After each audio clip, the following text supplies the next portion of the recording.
저희 병원에서 남자 가슴이 여자 가슴이 되는 경우가 굉장히 많거든요. 왜냐하면 허벅지 풍부하다면 한 번에 빼서 한쪽에 주입하고 가슴에 유선이 아예 없고 거의 밋밋한 가슴, 이런 분들은 하지 않는 것이 좋습니다. 허벅지도 날씬해지고 가슴도 커지는 일석이조의 수술이 가능합니다. 그래서 0에서 100이 될 수 있습니다. 안녕하세요. 열정으로 찾는 희망 조영신 원장입니다. 자, 오늘의 주제는 가슴 성형을 하고 싶은 분들에게 보형물 가슴 성형을 할지 자가지방 가슴 이식술을 할지 선택할 때 신중하게 고려해서 본인에게 맞는 수술이 뭔지 알아보는 시간입니다. 끝까지 시청하시면 그 비밀을 알 수 있습니다. 자, 시작해 볼까요? 자, 제가 2002년도부터 지방흡 입술을 하고요. 2003년도부터 자가지방 가슴 확대술을 하고 있습니다. 거의 20년 정도 수술을 했는데 예전에는 거의 안 하던 수술이지만 최근 통계에 의하면 여성들이 가장 많이 하는 수술 중에 대표적인 수술이 가슴 확대술입니다. 그만큼 보편화된 수술입니다. 자, 가슴 확대술이란 가슴을 키우는 모든 수술을 말하는 거예요. 그래서 자가지방 가슴 확대술, 그 다음에 보형물 가슴 확대술, 그다음 필러 주입 가슴 확대술 있습니다. 근데 보통 세 가지 중에 필러 가슴 확대술 같은 경우에는 유지기간이 짧고 필러가 빠지기 때문에 그 시술은 보통 많이 하지 않고 있고 보통 보형물과 자가지방으로 하는 가슴 확대술이 대표적인 수술입니다. 보형물을 빼고 자가지방을 하러 오시는 경우가 많나요? 자, 저희 병원은 솔직히 줄기세포 가슴 성형술을 제가 2008년도부터 했어요. 그때 전문적으로 하는 병원이기 때문에 많은 분들이 상담을 하러 오실 때 보형물을 빼고 가슴 이식을 하러 오신 분들이 많습니다. 자, 그 이유는요. 보형물 때문에 성형한 티가 너무 많이 나요. 노출을 하게 되면 일단은 티가 나니까 뭐 대중목욕탕이나 사우나 뭐 그런 곳을 가지 못한다고 하시는 분들이 많고, 또 보형물을 만졌을 때 보형물이 이렇게 가슴을 만졌을 때 보형물이 만져지잖아요. 그러니까 남자친구한테 몸을 보여주기를 꺼려 하시고 고민하시는 분들이 많습니다. 그래서 보형물 성형을 하시고 가장 큰 고민은 두 가지예요. 하나는 너무 티가 많이 나. 두 번째는 촉감이 안 좋다.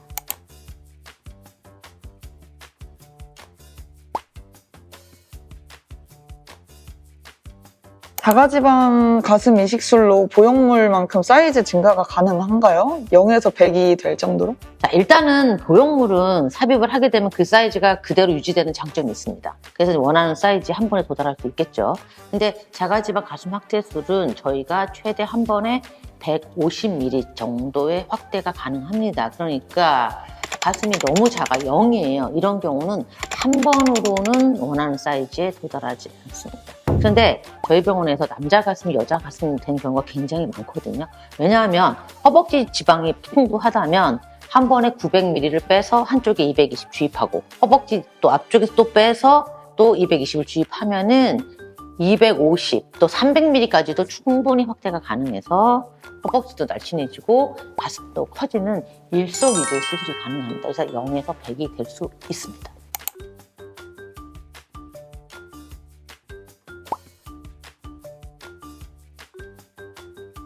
보형물 가슴 성형했을 때 너무 티가 나고 어려운 가슴은 어떤 분들인가요? 이런 분들은 자가지방 가슴 확대술로 수술이 가능한가요?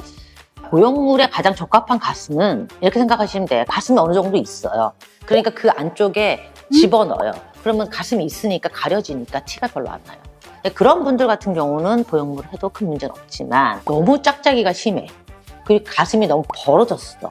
그다음에 가슴의 흉곽의 모양이 함몰이 됐다든가 그다음에 새 가슴으로 튀어나왔다든가 가슴 처짐 현상이 너무 심한 경우, 그리고 또 뾰족 가슴이 있어요.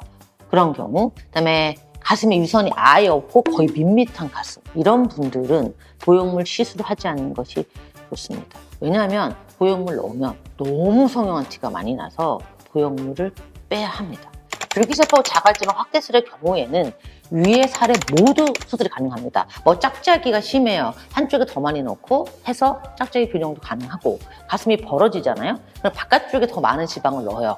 그러면 모양을 가슴을 모아주는 그런 효과를 만들 수 있고, 흉곽의 모양이 변형이 온 경우, 예를 들면 푹 파여서 함몰이 됐다. 그럼 거기도 지방 이식을 넣어서 흉곽의 모양까지 변형까지 교정할 수 있고, 새가슴 같은 경우도 새가슴의 모양을 교정하듯이 이식이 충분히 가능합니다. 가슴이 처진 경우가 심한 경우는 가슴 리프팅 먼저 하고 바로 가슴 이식술을 통해서 가슴 확대가 가능합니다. 그리고 뾰족한 가슴 같은 경우는 뾰족한 모양을 보면서 그 옆으로 이렇게 골고루 지방을 잘 넣어서 뾰족한 모양의 가슴을 저희가 고칠 수 있습니다. 그리고 가슴이 너무 없어서 마르신 분들은 솔직히 2번 정도 걸쳐서 가슴 이식을 한다면 남자 가슴에서 여자 가슴으로도 충분히 가능합니다. 흉터는 어떻게 차이 나나요? 솔직히 보형물 수술의 경우에는 흉터가 많이 남는 수술이에요. 뭐 유륜 절개, 겨드랑이 절개, 밑가슴 절개. 대부분 한 10cm 정도의 흉터가 납니다. 실제로 저희 병원에 그거 치료하러 오신 분들이 굉장히 많습니다. 그래서 결국은 흉터로서는 자유로울 수 없어요. 그런데 자가지방 가슴 확대술의 경우는 가슴 이식한 그 밑에 2mm, 그다음에 허벅지나 복부 뽑은 부위에 4에서 5mm 정도의 작은 절개만 하기 때문에 흉터가 거의 남지 않은 수술입니다. 물론 또 이 흉터조차도 흉터 레이저를 통해서 없앨 수 있습니다. 혹시 성감대가 떨어지는 경우도 있나요? 자, 성감대 떨어지는 경우는 어떤 경우냐면 유륜 절개법이에요. 유륜을 절개를 해서 유두로 가는 신경이 다 잘려요. 그래서 유두 감각이 떨어지고 그런 경우가 굉장히 많습니다. 그래서 보통 여성의 성감대는 클리토리스, 지스파 그리고 유두 이렇게 나눠져 있어요. 그러니까 유두 신경이 떨어진다면 3가지 중에 1가지 성감대가 없어진다고 생각하시면 돼요. 그리고 또 유선이 잘리기 때문에 수유할 때 또 지장이 있을 수 있습니다. 근데 자가지방 가슴 확대술 경우에는 신경을 전혀 건드리지 않는 수술이기 때문에 유두 감각이 떨어지거나 모유 수유에는 전혀 지장이 없습니다. 보형물이 있는 상태에서 줄기세포 자가지방 이식술이 가능한가요? 그리고 보형물 티가 많이 나는 분들은 어떻게 하나요? 자, 보형물 삽입을 해요. 그러고 나면 이제 가슴 골이라 그러거든요. 가슴 이 안쪽 이렇게 밑에 테두리가 이게 말려 들어가요. 그래서 가슴 노출했을 때 뭐 파인 옷만 입어도 저는 뭐 딱 압니다. 뭐 연예인들 왔는데 파였어.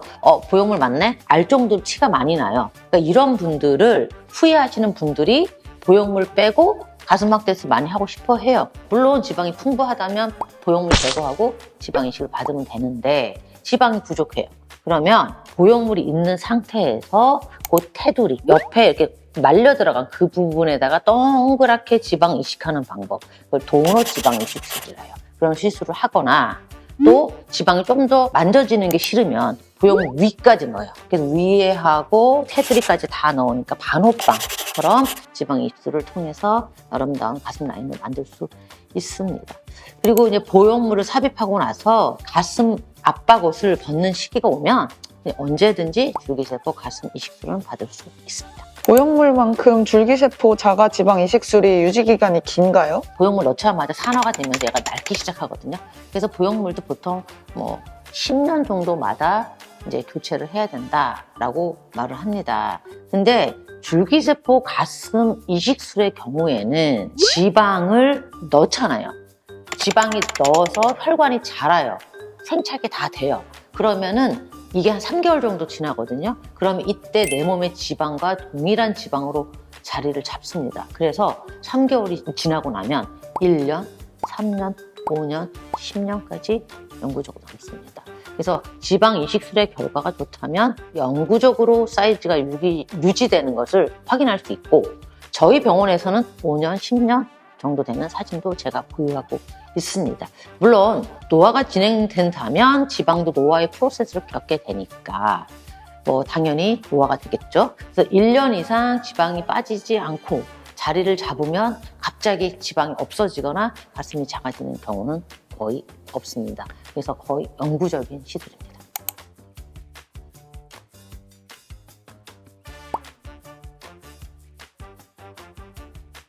가슴 성형술을 받고자 하는 분들에게 당부하고 싶은 말씀 있으실까요?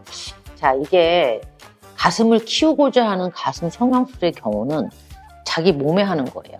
그죠? 근데 한번 수술하고 나면은 원래대로 못 돌려요. 근데 몸인데 어떻게 바꿔요? 바꿀 수 없습니다. 그래서 가슴 성형술 절대 쇼핑이 아닙니다. 의술입니다.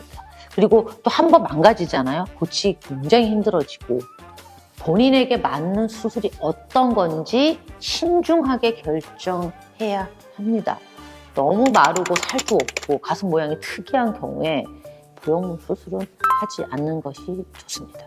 또 가슴 성형술을 할 때 어떤 의사를 만나는지, 내 몸의 체형은 어떤가, 뭐 이런 것을 굉장히 신중하게 결정하셔서 수술을 하는 것이 좋습니다. 뭐 가슴이 너무 작고 가슴 모양도 특이해. 근데 허벅지 지방이 많아. 근데 성형한 티가 전혀 나지 않는 줄기세포 자가지방 가슴 확대술을 하는 것이 가장 좋다고 생각합니다. 힘들게 수술하고 후회하는 일이 없었으면 합니다. 최근에 자가지방 가슴 이식을 상담하러 오시는 분들 굉장히 많이 늘고 있거든요. 아무래도 날씨가 추워지다 보니까 몸을 가릴 수 있는 시기죠. 그래서 가을, 겨울에 굉장히 아름다운 몸매를 만들고자 하시는 분들이 많아지는 시기고 많이 오십니다. 자, 추워지는 시기에 아름다운 몸매 만드셔서 따뜻한 봄날을 준비하세요. 오늘은 여기까지 하겠습니다. 다음에 만나요. 이 영상이 마음에 드셨다면 구독, 좋아요, 알람 설정 부탁드립니다. 안녕.